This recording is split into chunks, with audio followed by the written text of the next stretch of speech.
안녕하십니까. 2024년 2월 7일 최병호 이펙트 시작하겠습니다. 자, 이재명 민주당 대표가 준연동형 비례대표제를 선택하겠다 이렇게 얘기를 했고, 그러면 당연히 뒤따르는 것이 이제 위성정당을 만들겠다. 근데 위성정당을 만들지 않겠다는 게 이재명 대표의 대선 공약이었거든요. 그게 이제 또 깨졌다 뭐 이런 거고, 그 위성정당에는 뭐 맏형격인 민주당이 주도하겠다 이렇게 얘기는 하고 있습니다. 자, 이렇게 되다 보니까 조국 전 법무부 장관, 송영길 전 민주당 대표 다 환영의 뜻을 밝혔고, 진보적 군소정당들은 뭐 줄서기에 한창입니다. 왜냐면 가서 제가 그랬죠. 한석 줍시오 이거나 비슷한 거다. 왜냐면 가서 한석씩 받아야 될 거 아니겠습니까? 그리고 이제 이른바 진보진영이라는 시민단체들도 거기에 이제 다 줄을 대고 뭐 한석씩 이제 받아가려고 할 거다. 아마 이런 것들을 노리고, 그러니까 큰 그림, 이재명 대표가 2027년 3월 대선에 출마하면 그 이제 진보 진영의 대표 주자 뭐 이런 격으로 이제 해서 진보 진영을 다 아우르는 대선 주자 뭐 이런 걸로 서기 위한 것 아닌가 하는 거를 문재인 전 대통령이 이재명 대표한테 설득해서 병리평으로 가려던 이재명 대표를 돌려 세운 것 아닌가. 뭐 이렇게 판단이 됩니다. 자, 이러다 보니까 한동훈 국민의힘 비대위원장은 이런 위성정당의 출현으로 어떤 일이 있었는지 우리가 다 알고 있지 않습니까? 김의겸 같은 사람이 의원이 되는 거고 최강욱 같은 사람이 의원 되는 것일 겁니다. 이렇게 얘기를 했습니다. 그러면 김의겸, 최강욱 왜 이런 사람이 거론됐을까? 잘 아시다시피 이제 이런 사람은 한동훈 위원장하고 국회에서 여러 차례 맞부딪힌 사람입니다. 물론 맞부딪혀서 한동훈 위원장에 대해서 뭐 제대로 된 흠집 내기를 성공한 적이 없는 사람이죠. 다 패퇴한 사람들입니다. 그러나 한동훈 위원장으로서는 그 기억이 생생할 것이다. 어찌 보면 본인이 법무부 장관으로서 사실은 공적인 무대에 등장할 때부터 최전방의 공격수로 뛰었던 사람들이 바로 최강욱, 김의겸 이런 사람들 아닙니까? 그러니까 이재명 대표식의 위성정당을 만들면 결국 이런 사람이 나올 것이다. 그 제가 지금 말씀드린 내용은 정말 그런 사람이 나올 것이냐. 그러니까 최강욱, 김의겸이 다시 출마한다는 뜻이 아니고 그런 류의 사람이 나올 것이냐. 저는 나올 수밖에 없다 하는 말씀을 지금 설명드리려고 하는 겁니다. 자, 민주당에서는 5일 이재명 대표가 발표를 하고 나니까 어제 의원총회를 열어서 준연동형을 유지하고 통합형 비례정당, 이게 위성정당이죠. 제가 방송에서 통합형 비례정당은 그 일반 명사고 이제 위성정당으로서 실제 이름이 있을 거 아니겠습니까? 그거는 이제 고유명사가 될 것이다. 4년 전에 더불어시민당처럼 이렇게 제가 그 말씀을 드린 적이 있는데, 이거는 그냥 보통 명사입니다. 뭐 위성정당이다 이렇게 본인들이 인정을 안 하죠, 대개. 뭐 통합형 무슨 정당 뭐. 국민의힘도 국민의 미래라는 위성정당을 만들기로 했습니다. 위성정당이라는 표현은 기자들의 표현이죠. 중립적인 표현입니다. 유권자들이 가장 이해하기 쉽게 만든 표현, 위성정당. 뭐 통합형 미래정당이 어떻고 뭐가 어떻고 뭐 개혁연합신당 다 위성정당입니다. 자, 이 실무 작업을 착수했고요. 뭐 당장 이제 회의를 어제 첫 번째로 했고 아마 3월 초쯤에는 윤곽이 드러난다. 자기네들은 그렇게 예상을 하고 있던데 글쎄 뭐 초에까지 드러날까요? 뭐 대개 중순 3월 21일부터 22일까지가 후보 등록입니다. 뭐 비례대표 후보 등록은요. 그 당일까지도 막 바뀌고 이런 경우가 대단히 많습니다. 그러니까 아마 최종적인 순간까지 그 앞순번을 받기 위해서, 왜냐면 지난번의 경우에는 17번까지 당선이 됐거든요. 그리고 이번에도 아마 대략 뭐 17, 18, 19 뭐 요 정도 범위 내에서 당선자가 결정될 가능성이 높기 때문에 앞순위를 받아야죠. 그 뒷순위 받으면 소용없는 거 아닙니까? 특히 야당은 뭐 앞순위에서 무슨 장관 차출 뭐 이래서 사퇴하는 경우도 거의 없으니까. 그러니까 앞순위를 받기 위한 이제 이른바 결국 이재명 대표한테 잘 보이기 경쟁 아니겠습니까? 그게 심화될 것이다. 뭐 최강욱, 김의겸 이런 사람들도 결국은 당에 기여하겠다는 본인 나름대로의 계산에서 그런 황당한 일들을 벌였다. 이렇게 보는 것이 맞다.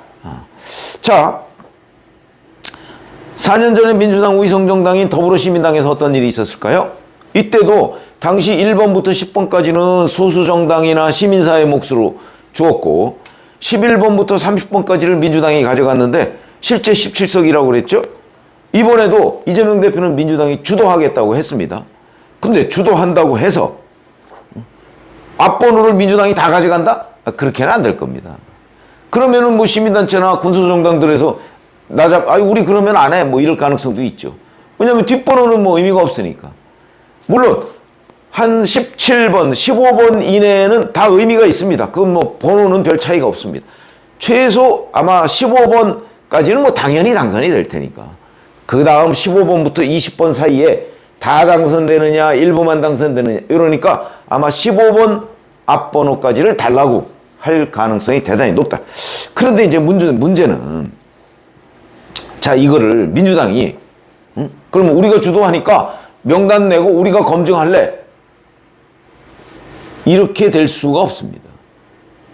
왜냐하면 명단 제출과 함께 그러니까 추천자를 받고 그에 대한 검증 또한 각 시민단체나 각 그 군소정당들한테 맡길 수밖에 없는 구조다.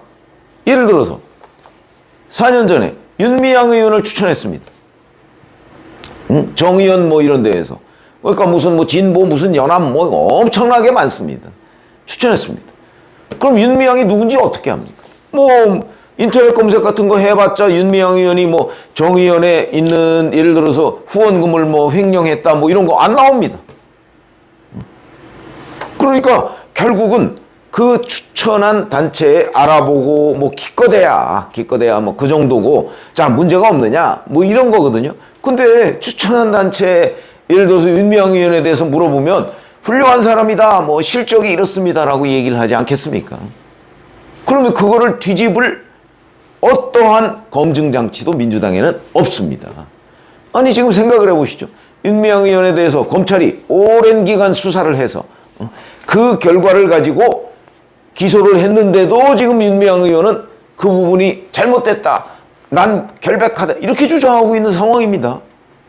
그 사람을 정 의원이 추천 또는 진보단체가 추천한 그 사람을 민주당이 무슨 재주로 검증을 하겠느냐. 그러니까 그거는 그냥 받아들일 수밖에 없다. 그러면 윤미향, 김의겸, 최광욱이 나올 수밖에 없는 구조다. 더군다나 그러니까 민주당의 위성정당 이거를 이제 자기네들은 선거 대연합이라고 주장을 합니다. 선거 대연합. 이거는 꼭 비례대표만 있으라는 법은 없습니다. 지역구도 있을 수 있습니다. 예를 들어서 4년 전에 뭐 심상정 의원 지역구에 좀 약체 후보를 뭐 공천해서 심상정 의원을 당선시킨다든가 아니면 지난 보궐선거 때처럼 아예 그 전주의 그 강성희 의원인가요? 그 지역은 민주당이 공천을 안 했습니다. 안 하니까 강성희 의원이 당선되는 거 아닙니까?